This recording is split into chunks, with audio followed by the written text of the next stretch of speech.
दोस्तों जल्दी से अपने चैनल और गुरु जी को सब्सक्राइब कर लें और इस घंटी पर क्लिक कर दें ताकि आपको पता चल जाए कि अपना इंग्लिश का पीरियड शुरू हो चुका है। हेलो स्टूडेंट्स, कैसे हो आप लोग?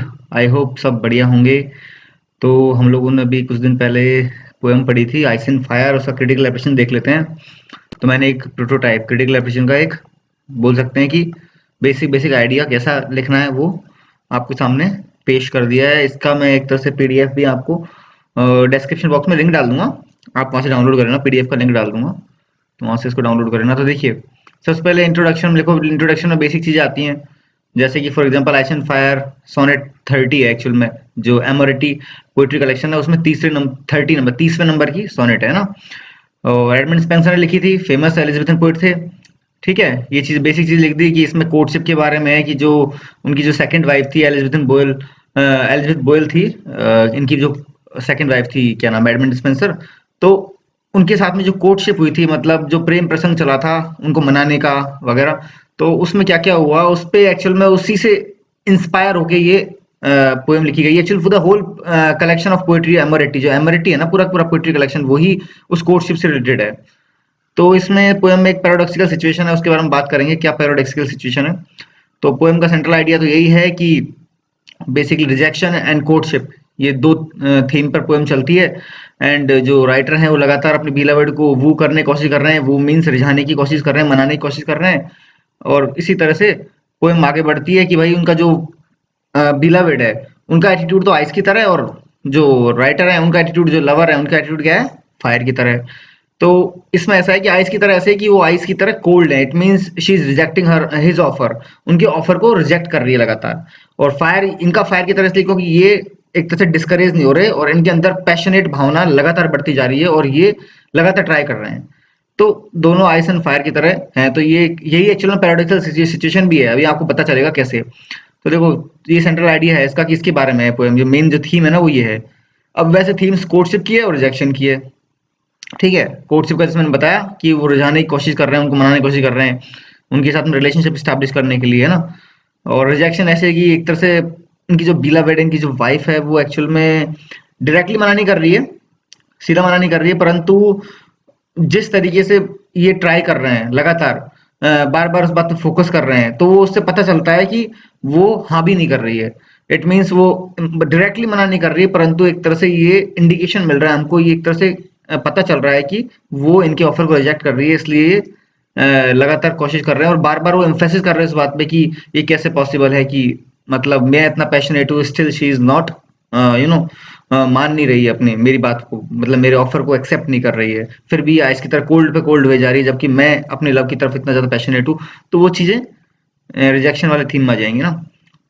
Figure of speech, figure of speech में कई सारी हैं, जैसे सिमिली है। सिमिली में तो कह सकते हो जो पहली लाइन ही है बेसिकली, कि पोइट ने खुद को कंपेयर किया फायर से और अपनी बिलवर्ड को कंपेयर किया आइस से।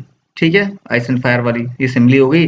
पैराडॉक्स, पैराडॉक्स देखो ऐसे है, बहुत जगह इसमें पैराडॉक्स, मतलब पूरा पोएम पैराडॉक्स पे ही बेस्ड है, कि आप क्या एक्सपेक्ट करते हो कि फायर के सामने आइस कैसी होगी, पिघल जाएगी। ठीक है, या फिर आइस बहुत ज्यादा हार्ड हो, बहुत ज्यादा कोल्ड हो, तो उसके सामने एक्चुअल में फायर बुझ जानी चाहिए। दोनों चीजें उस तरह से वर्क करनी चाहिए नेचुरली, परंतु पोएम में दिखाया गया है कि फायर के सामने आइस पिघल नहीं रही है, इट इज गेटिंग हार्डन्ड।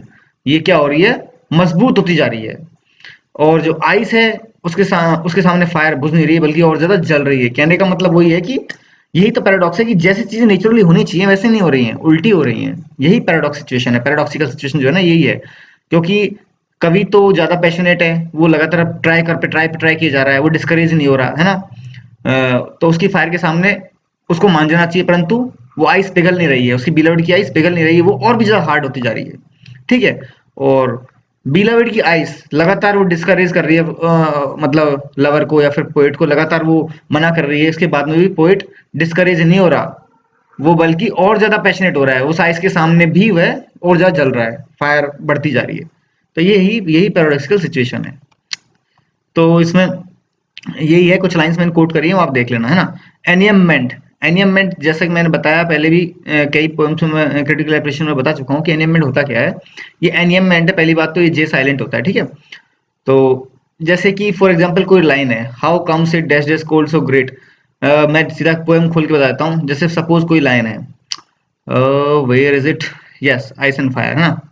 तो देखो जैसे ये लाइन है, इज नॉट जल through my so hot desire but harder grows and treat, oh how come, हाँ जैसे और how comes it that my exceeding heat is not allayed, heat पे सेंटेंस खत्म नहीं हुआ है, और how comes it that my exceeding heat is not allayed, तो अगली लाइन में सेंटेंस जारी है, यहाँ पे खत्म नहीं हुआ, अगली लाइन में वो चल रहा है सेंटेंस, तो इसको एनिमेंट बोलते हैं कि यहाँ पर पोइट्री, मतलब पोइट्री में लाइन के यहाँ पर सेंटेंस, जो लाइन खत्म हो रही है वहां सेंटेंस ओवर नहीं हो रहा है, जबकि वो नेक्स्ट लाइन में कंटिन्यू है, आगे जारी है, समझे। तो ये है एक्चुअल में एनिमेंट। अब देखो रिटोरिकल क्वेश्चंस, रिटोरिकल क्वेश्चन बिल्कुल है, लास्ट में एक चीज फ्रेम होती है, ये should Kindle fire bye wonderful device, मतलब जिस तरह से मैंने अरेंजमेंट बताया कि भाई साहब की आइस के सामने फायर और कैसे जलनी चाहिए, मतलब should Kindle fire bye wonderful device, परंतु वो बोल रहा है कि बिल्कुल ये चमत्कार हो रहा है, चमत्कार हो रहा है, और कुछ ऐसा हो रहा है कि किस मिरेकल, एक चमत्कारी तौर पे फायर जलती जा रही है। तो इसमें जो ये लाइन है ना, should Kindle fire bye wonderful device, ये क्वेश्चन वहां जरूर लग रहा है, परंतु it is not asking question, ये क्वेश्चन नहीं है, ये उस तरह से बोला गया है कि जैसे हम बहुत बार नहीं बोलते हैं, क्या इनडायरेक्टली बोलते हैं परंतु हम क्वेश्चन नहीं पूछ रहे। फॉर एग्जांपल हम बोलते हैं बहुत बार कि सपोज कोई किसी को हमने कोई काम दिया है और हमको पता है कि सामने वाले व्यक्ति ने वो काम नहीं किया, तो हम लोग क्या बोलेंगे, हम लोग बहुत बार बोलते हैं कि चिढ़ाते हुए, मतलब हाँ तुमने तो काम कर ही लिया होगा ना, तो मतलब हमको पता है कि काम नहीं किया है। या फिर बहुत बार हम वैसे बोलते हैं कि किसी ने कोई अपराध कर दिया है ना, और हमको पता है कि सामने वाले ने बदमाशी करी है, तो हम बोलते हैं हाँ तूने तो नहीं किया होगा, मतलब क्वेश्चन मार्क लगाता है, हम तूने तो नहीं किया होगा, परंतु हमारा इंडिकेशन क्या होता है, तूने किया होगा। तो रिटोरिकल क्वेश्चन होता क्या है कि वो एक क्वेश्चन की तरह होता है, परंतु वो क्वेश्चन होता नहीं है उसमें, और उसका जवाब खुद क्वेश्चन में छिपा होता है। Should Kindle fire bye wonderful device, कहने का मतलब है क्या इस तरीके से आग जलनी चाहिए, इस तरह से और पैशनेट होना चाहिए, क्या आइस के सामने आग जलनी चाहिए, नहीं होनी चाहिए, परंतु हो रहा है। आंसर इसी में है, खुद ही क्वेश्चन में। तो ये रिटोरिकल क्वेश्चन हो गया, ठीक है।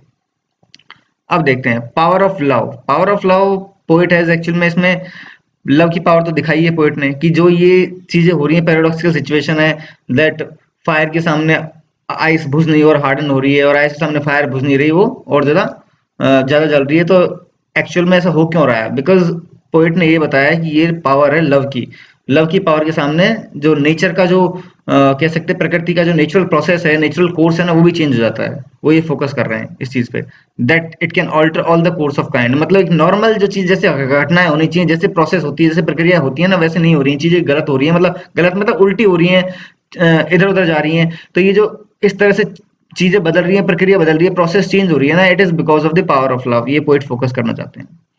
पोएम का स्ट्रक्चर, राइम स्कीम क्या है, स्पेंसरियन सोनेट है, rhyme scheme A B B C B C D E है, कैसे है देखो, ऐसे है।